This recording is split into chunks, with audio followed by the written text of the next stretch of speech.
So without further ado, I'd like to bring on the president of Explore Mars, Janet Ivey. Thank you, Chris, and thank you everybody for being here. Thank you very much. It is good to have you back with us, and I am delighted to introduce our first speaker of the morning. The next session is all about the state of space at IBM. I want to tell you about my dear friend Naeem Altaf.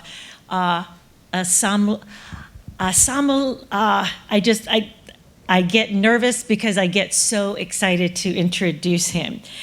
Naeem Altaf is IBM's distinguished engineer and CTO for Space Tech, leads the innovation group innovating from edge computing in space to supply chain optimization for space assets to autonomous cognitive framework for CubeSat swarms to growing challenges of space debris and collision avoidance to geospatial analysis with satellite imagery to exploring quantum computing. He's promised me I'm going to have quantum computing by 2030 for opening new realms of possibilities for the new space age. Naeem's team also partners with various space agencies, universities, and space tech companies. He has been with IBM for 20 years and was recently appointed as technical advisor board member for Explore Mars. Please make welcome Naeem Altaf. Thank you, Assalamu alaikum. Wa alaikum salam. I want to start out telling the story with how Naeem and I actually met. Chris and I, in the summer of 2019, I was the newly minted president for Explore Mars, and Chris says, please join me for a call with IBM. And I said, sure thing. And Naeem is already smiling about this. So Naeem is dazzling us with cloud constellations and small satellites and quantum computing. Well, if you know me, you know that I'm always thinking of the students. So I said, oh, small sats, you mean CubeSats? I was trying to sound very intelligent. As you can tell, this guy is a genius. And he was like, what? What are you talking about? And I was like, oh, I just said something really ridiculous in front of like the chief technology officer for space for IBM. Yeah, continue, Naeem, I think is what I said on the phone. And I got off the phone going, whew, I got a lot of work to do becoming president of Explore Mars. Well, the good news is a couple of days later, I received an email and a call from Naeem, and he was like, tell me more about this CubeSat. And he was hooked, I was hooked, and we have been fantastic friends. And it's been an amazing process. Will you pick up the story from where I made my real gaffe, confusing small sats and CubeSats, to where we are today? Thank you so much, Janet. First of all, it's a great pleasure to be on this forum. So absolutely, you're right. I mean, there's a lot of echo. There's a little bit of an echo for him. We'll see if we can tone that down for you. Okay, thank you. So yes,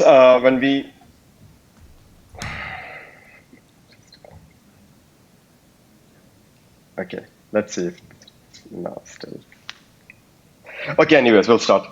So you're absolutely right when we started the conversation. I was talking more about the constellations putting data centers in the orbit, in the lower orbit.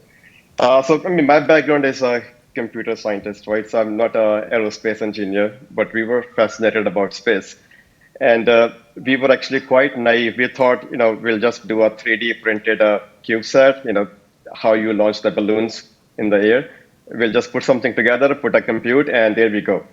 But after digging more into this, there is lots of rules and regulations for the right reasons, and that's how we started on this journey. It almost took us more than 2 years, and that's because the pandemic and all the challenges we had in the last couple of years.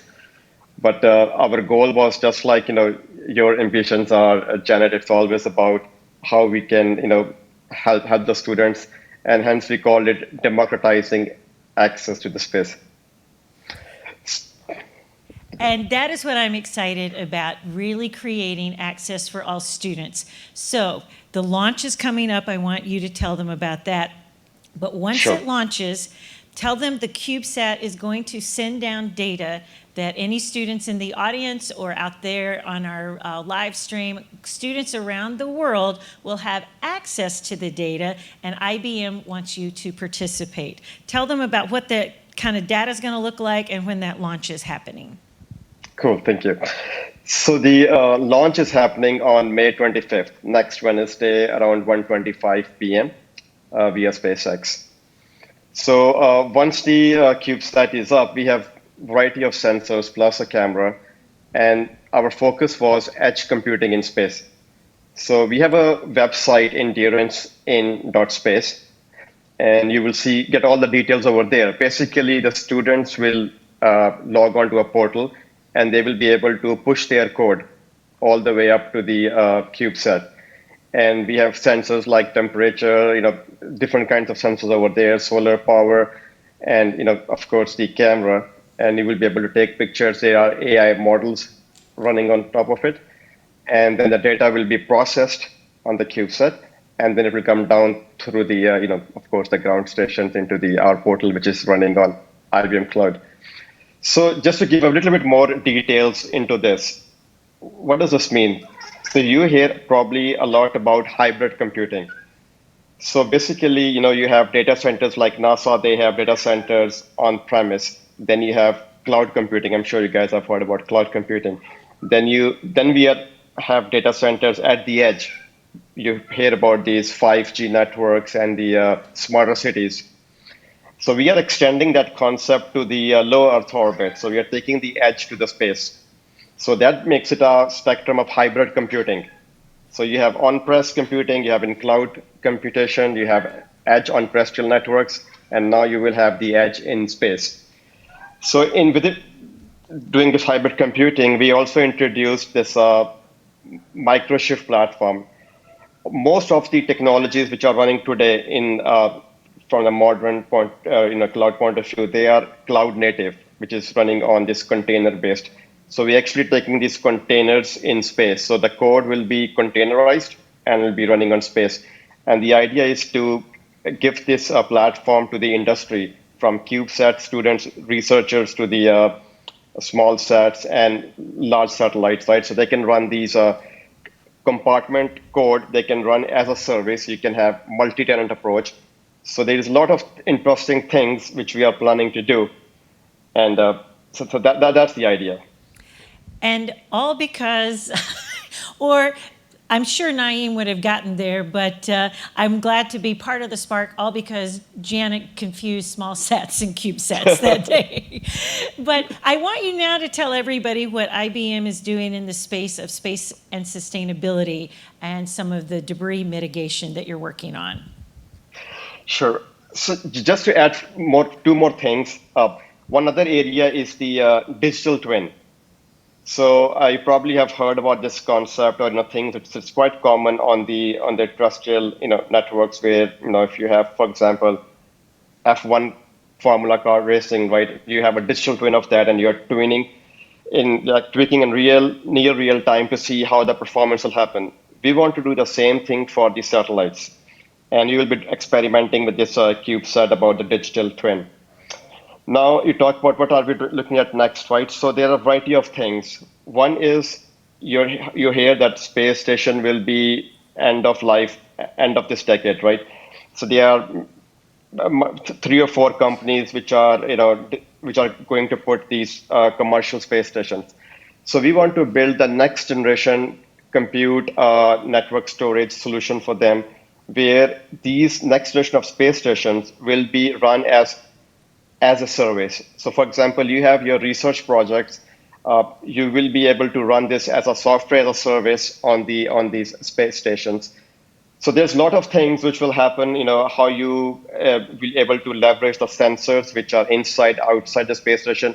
In simple words, they will become like the labs, floating labs in the low Earth orbit and beyond. The next other area, like you mentioned about the space situational awareness.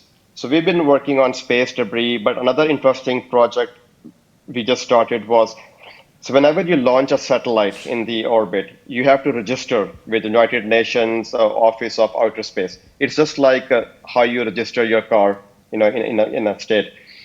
So when you register a satellite, you have certain parameters, inclination, your apogee, perigee, altitudes, who's the manufacturer, the purpose, all those things. Once that launch, those parameters might get changed for whatever reason. So we are building a service which will take this real-time or near real-time data from a given satellite, and then it will go and check against the registration. So basically, think of it as like a continuous compliance running as a service in cloud, which can tell you if there is any sort of violation happening against the registered data for that satellite. Now, from sustainability point of view, I mean, this is a major topic for corporates, nations, and I think the Earth observation plays a huge role in that. I mean, what I mean by Earth observation is these Earth observing satellites, from terrestrial to atmosphere to climate to ocean, right? We can monitor a lot of these things from the orbit, and that data can help towards if you want to drive the carbon footprint down and all these different areas. And it's exciting because that kind of view, that satellite imagery, can help everything from agriculture to storm prediction and, again, monitoring climate change. So I know that our time with Naeem this morning is short. Does anyone want to come forward with any questions? And as you make your way to ask a question about what this new many new things are coming, and as people make their way for a question, when are we going to get that quantum computing? Is it really going to happen by 2030? Yes. So, yeah, I was about to say on the quantum. So just recently, a week or 2 weeks ago, IBM made major announcement about the quantum computing. So quantum computing is very different from your classical computer, which we're using now. But in next, I would say 2 to 3 years, you will start seeing the real world applications coming on the quantum computer. So let me give you a little bit of overview. Sure.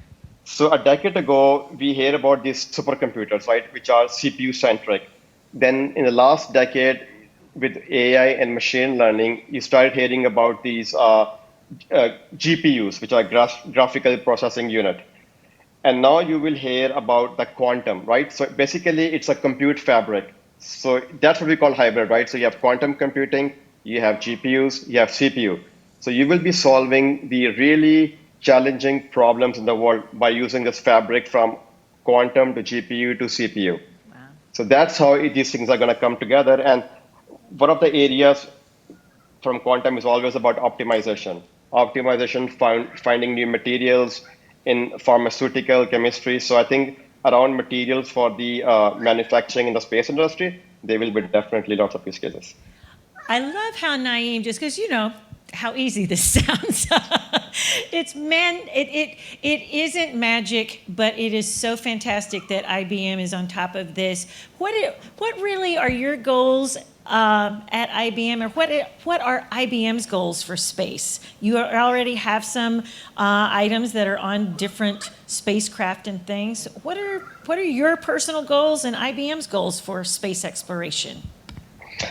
So I think there are multiple things. One is definitely data and AI, right? Because there's lots of data being produced in the orbit through the satellites, right? And one big example is Earth observation. How can we use that data, apply AI, even apply quantum data classification, so to extract the insights of the data and do a combination of this data with all the other data on the ground. That's one area.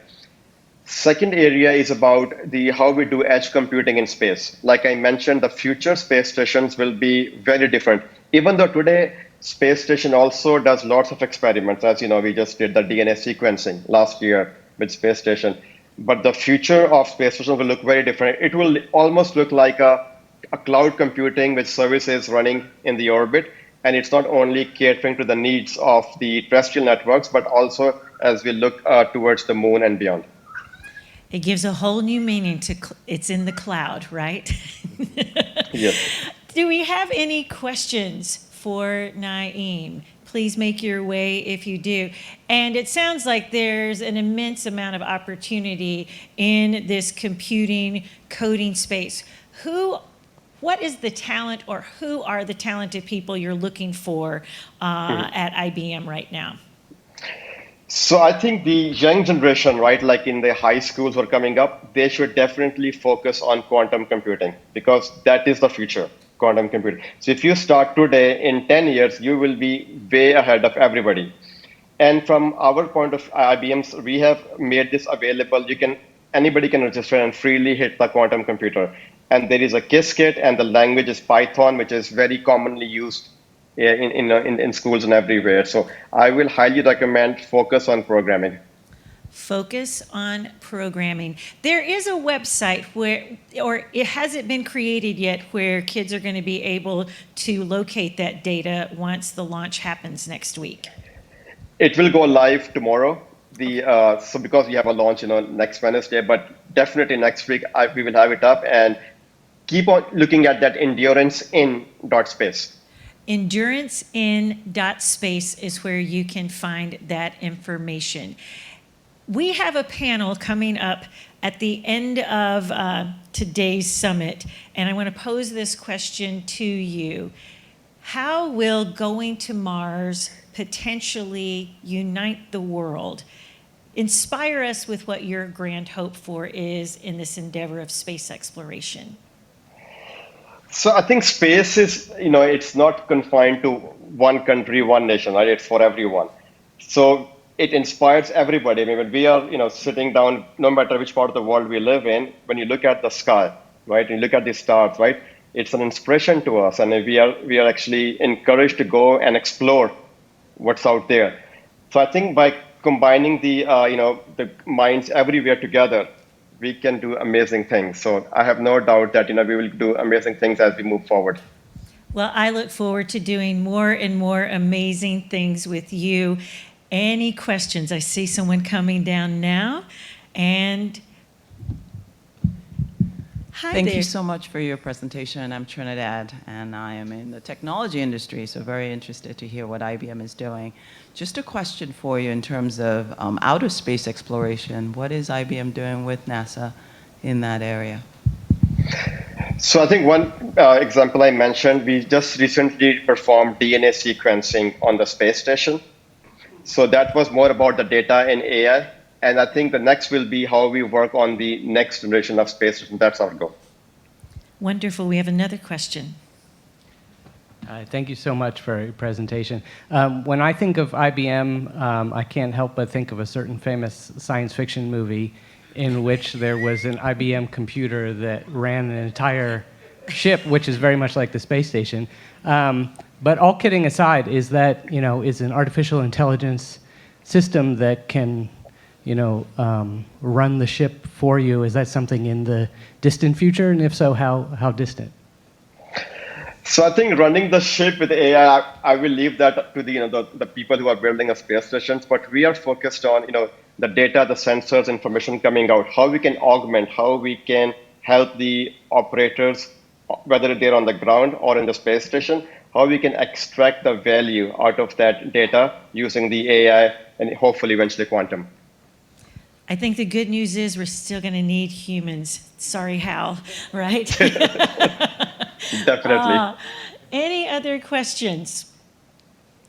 Well, I want to say thank you. Peace be unto you, my brother. And let's give Naeem Altaf a big round of applause. Next year, you got to be here in person. I will try my best. Thank you so much. I'll look forward to that launch. I'll be watching. Again, the website is enduranceinSpace, and you can find that, begin to watch the launch next week, and then begin to play and really take advantage of that data that's coming down. It is for all the globe. And again, congratulations to you, Naeem, for really having that vision to do this for students around the world.